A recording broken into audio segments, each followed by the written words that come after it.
Right, hey guys, how are we doing? Back with another video from Swag Car Games. Today we're checking out Adult Sakura versus Madara, and I gotta say, I think Sakura's got this. It may not be a definite win, but Adult Sakura,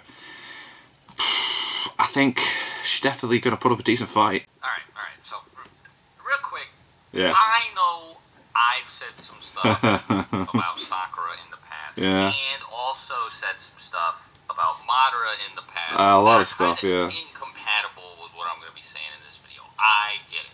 I don't believe all of those things anymore. Let's not bring them up. All right, cool, thanks. So another thing. Okay, we just forget all that.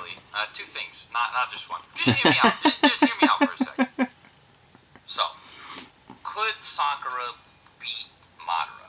Well, it depends. Oh, okay, here we go. On, like, where they fight or what intel each one of them has or whatever. I don't care about any of that. That's not what I'm talking about. I mean, it's always the thing, isn't it? Like, yeah, but do they know the stats beforehand? Yeah. Which version of each character we're talking about? Right. I talked about this on Twitter with a couple people, and I don't feel like I should have to say this, but just to be safe. Okay. I mean, like, you got some free time. Like, don't get on to me for stating the obvious. Like, you don't, like you got somewhere to be or something, alright? So, this Sakura is not the same as this Sakura. No, that's true. Yeah. This Sakura is not the same as this Sakura. Very much so. None of these Are the same. are really even similar. Constantly like, upgraded. Especially if we're talking about combat ability. It's the same thing as, like, this Madara and this Madara aren't the same, and neither one is the same as this Madara, who isn't the same as this Madara either. So the completely, reason like, upgraded. I say all of this is because I want everybody to know better than to, well, let's use an analogy. Okay. Actually, right? If this Madara could throw a rock, like, let's say 69 meters. Okay. And for whatever reason, in a hypothetical fight 69, with, say, Jirobo, Madara needed to be able to throw a rock at least 55 meters. Well, in this case, it would be pretty fair to assume that this Madara, and especially this Madara, would be able to clear the 50 Yeah, definitely do that.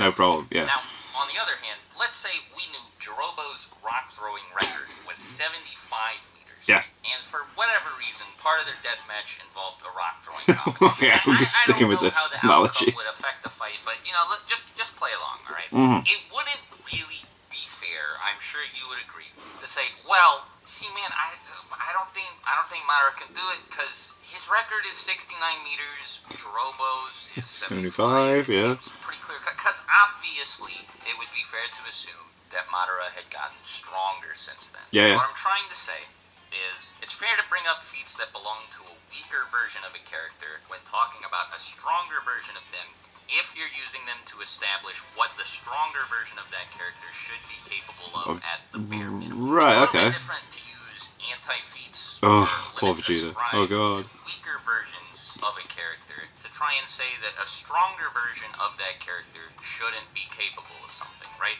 And let's add something else to the analogy, too. Let's say we swap out adult Madara for kid Madara in the Jirobo fight. Okay. But we still have the rock throwing competition, right? Because we're just sticking with that. It would be fair to say that Madara summoned a meteor from outer space, Okay. so he should be able to throw a rock, Here we go, type it away. 62 miles. Now, if you're still with me here, and we both agree with everything that I just said, I'm on board. we should also I'm with it. be willing to agree that if I say adult Sakura, like from Boruto, to beat Madara, like the one that fought Hashirama in the Final Valley with the 9 tails, stuff like this shouldn't really, this shouldn't be relevant, right? Like, we can ignore this, because Boruto era Sakura is a lot stronger than the Sakura that's getting handled in this image. Yeah. And the Madara that's giving her the business is a lot stronger than the Madara we're talking about in this fight. Yeah. So this, totally not indicative of how this fight would turn out at all. Alright, so now that all that's out of the way, that's out of the way. let's actually start comparing these two. As for Madara, I don't really think I have to talk about No, not a lot. better There isn't much needed to be I said. think my bases are covered there. I've talked about Madara pretty extensively in older Yep. videos, so we can mostly skip him for now. though I think most people would agree. I am amazed that by this take, though. We probably need to establish like some point of reference for him. Otherwise, no amount of discussing Sakura's abilities will really matter because like we won't have an idea of what Madara can do. So I think we can all agree that Kaguya is stronger than Valley of the End Madara. Yeah. Don't think that's a very hot take. No. Sakura did damage Kaguya, like with a regular punch. Right to the head. And you can make all sorts of excuses for Kaguya here if you want, but the fact still remains at the end of the day that she did seem pretty hurt by one of Sakura's punches. Like that looked very, very painful. Like a very, very painful. Damaged by a ray gun situation because it's illustrated. Well, I mean, like first of all, that's Dragon Ball rules anyway, so it's different not universe. Really applicable different to universe. Naruto. But even if we did assume that these two universes operated in the same way, Goku was clearly stated to be off guard in that situation. Yeah, very much so. Yeah. I don't mean like a little bit surprised. Like he was totally relaxed. Whereas Kaguya, the thing with Sakura hitting Kaguya in the back of the head as well is like, wasn't Kaguya trying to like escape? She's just been damaged by Kakashi too. Like there's really She's using a Byakugan, and then Sakura does what any other person does and gets her in the blind spot. Sakura could beat Kaguya one-on-one. That would obviously be ridiculous. But it is pretty impressive for her to have damaged Kaguya. Yeah, she got hit him. Especially when you're comparing her to somebody like Madara. Kaguya was blatantly stated to be stronger than Six Paths Madara. Whether you think she'd actually beat him in a fight, kind of irrelevant here. Her like raw chakra power level was higher than Madara's was. And again, that Madara was way stronger than the Madara we're talking about here, and Sakura managed to hurt her, at least enough to cause her to flinch and keep her from doing anything that could have protected her from Naruto and Sasuke sealing Big deal. Chibaku Tensei.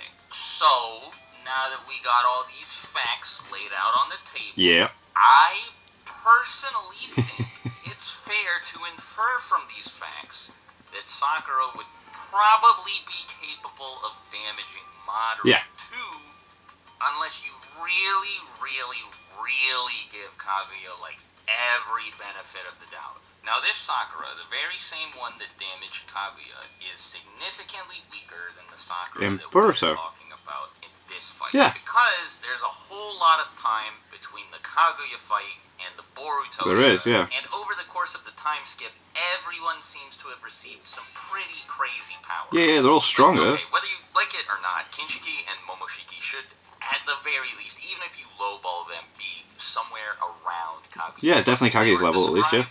As potentially greater threats than her. So I think at the bare minimum, they've got to be somewhat like the same, to her, yeah. Right?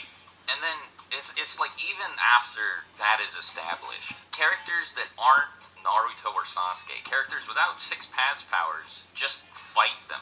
And they just haven't got. I don't know about you, but to me it looked like they were doing okay. Yeah, they're doing okay. Yeah, like that's. Right, like it seems like we have a sort of. And there's no one else that could have gone against Kaguya at the time. I don't know, Krillin or Tien can beat Super Buu, right? Like it doesn't feel correct, and it probably shouldn't be true, but clearly it is. That is the kind of scaling we've got here. Well, that's the 5 Kage.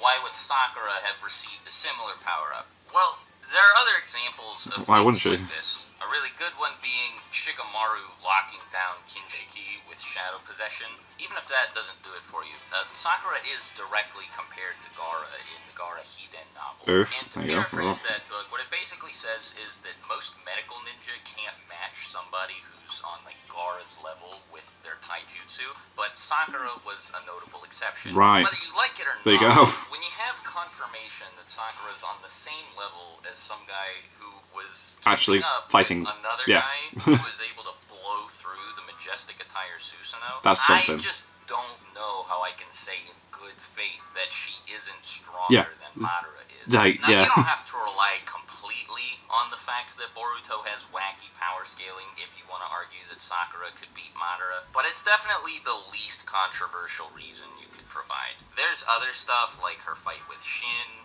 the fact that was class. Kishimoto strongly implied that she was at least catching up to Naruto and Sasuke, yada yada yada. But I don't want to get into anything else here. The video's already gonna make enough people mad, so I will just stick with she punched Kaguya. Yep. Kaguya seemed pretty hurt, then she got way more powerful over like 10 years or whatever. So in conclusion, I'm not gonna say that Sakura could beat Madara. Okay. But what I will say is, Give him a run for his if money. she walked up to him and punched him, even if he like had the whole Susanoo thing going on, Oof. whatever, I don't really care what sort of defensive measures Madara takes. No matter what, if he stands there and lets her punch him, It's gonna hurt. He'll probably die. Right, okay, he'd probably die, there you go. I mean, yeah, the Kaguya thing, like, I think people seem to quite overlook. Like, she was so powerful at the time, and yeah, I thought it shows how tactical Sakura can be as well. Like, she's using the Byakugan, and what you do against someone that uses the Byakugan, you find that one, like, blind spot that they have. It's nearly a whole circular, like, vision, isn't it? There's that one spot you can go for, and she managed to pull that off against Kaguya, of all people. And she is immensely strong. It was always established that she was very, very, very physically strong anyway. I mean, if Tsunade is able to punch through Susanoo, Madara Susanoo, and then she trained Sakura, and Sakura has become stronger than Tsunade, then there's another thing. Anyway, I thought that was quite cool. So there you go. He didn't definitely outright say that she would win, but if she gets a hit, he is down, and I'm happy with that. So yeah, thank you to my patrons. If you want to have your name at the end of every video I upload, link is in the description to my Patreon page. $1 a month is all I have to help support the channel. Greatly appreciated. Thank you very much for that, and thank you guys very much for watching. What do you guys think of that? What do you guys think of this? Click like, subscribe if you haven't already. Leave comments down below. Let me know what you want to watch and discuss it in future videos. I'll see you guys. It's all you guys next time.